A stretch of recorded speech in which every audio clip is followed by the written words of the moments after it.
ऐसी गुप्त बात बताने जा रहा हूं जिसे सुनकर आपके रोंगटे खड़े हो जाएंगे, क्योंकि मंदिर में रखा हुआ सिर्फ एक लोटा जल आपकी किस्मत बना भी सकता है और मिटा भी सकता है। कई लोग अनजाने में ऐसी गलती कर बैठते हैं कि उनका घर, धन, बरकत सब धीरे धीरे खत्म होने लगता है और उन्हें पता भी नहीं चलता। साथ ही यो मंदिर का लोटा तांबे का होना चाहिए या पीतल का, इसमें रखा जल कब बदलना चाहिए और इसे किस दिशा में रखना चाहिए, यही सारी बातें आज साफ कर दूंगा। क्योंकि पूजा घर में रखा हुआ गलत लोटा जिंदगी भर के पितृदोष, धन हानि और अचानक आई परेशानियां खड़ी कर देता है। और सबसे बड़ी गलती लोग दीपक की करते हैं। कोई लोहे का दीपक जला देता है, कोई स्टील का, कोई कांसे का, और बाद में रोता है कि घर में शांति क्यों नहीं रहती, क्यों लक्ष्मी माता बार बार नाराज होती हैं। साथियों, दीपक की बाती भी ऐसे नहीं बनती। कच्चे कलावे से बाती बनाना सीधा सीधा ग्रह दोषों को न्योता देना है। और रुई की बाती भी हर समय शुभ बारात है। कच्चे कलावे से बाती बना है और रुई की बाती भी खराब हो रही है, नहीं मानी जाती।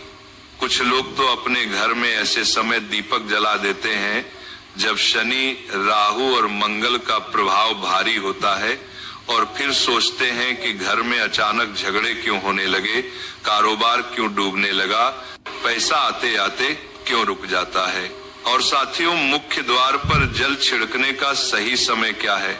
स्नान करके छिड़के या बिना स्नान, झाड़ू लगने से पहले या बाद में, महिलाएं पीरियड्स में कर सकती हैं या नहीं, ये सब आज इसी वीडियो में आप जानोगे। पर मैं एक बात अभी साफ कर दूं, इस वीडियो को बीच में छोड़ दिया तो समझ लेना, लक्ष्मी वातावरण को सात्विक करता है, हवा में फैले अदृश्य हानिकारक कणों का नाश करता है और हवा को पवित्र करता है।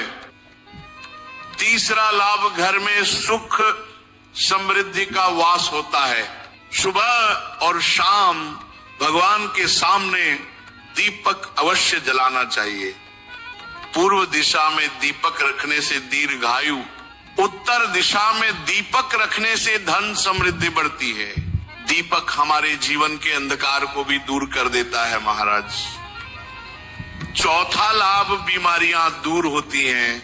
यदि आप दीपक में एक लौंग डालकर जलाते हैं तो चर्म रोग और कई प्रकार की बीमारियां अपने आप दूर होती चली जाती हैं।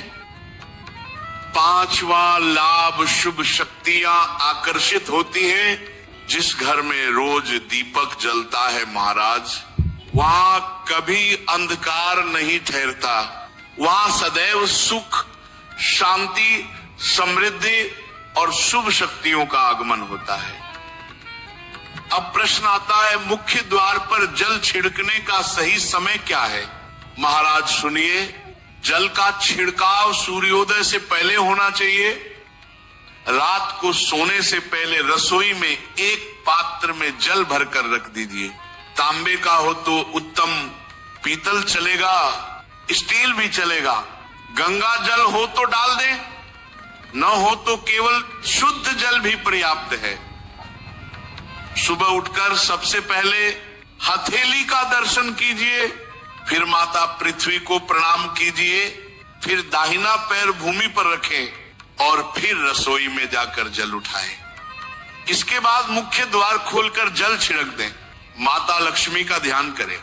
हे माता, मेरे घर में प्रवेश करे, मेरे घर को समृद्ध करे, और अपने पितरों को नमन करें, क्योंकि दहलीज पर ही पितरों का वास माना गया है।